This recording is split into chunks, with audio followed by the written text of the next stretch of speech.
একটা ঝাল কম একটা বেশি। হ্যাঁ দুইটাই ঝাল বেশি দিন চাচা। দুটোই ঝাল বেশি হবে। হ্যাঁ বিআইডিসি হাটের বিখ্যাত মুড়ি। বসো কাকা।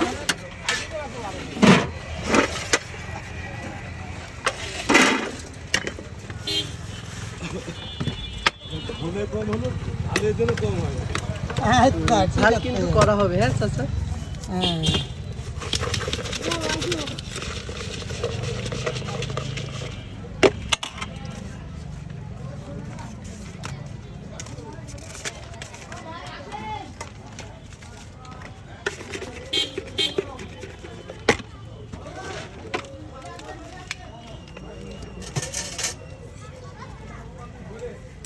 এই যে আমাদের মুড়ি। ওটা ঝাল একটু কম আছে তো। আমারটা কম আছে। হ্যাঁ, আমার সেই আগে আর মুখস্থ। আমারটা একটু হালকা একটু বেশি। না তুমি খাও ওটা একটু দাও, সেই কম হবে না।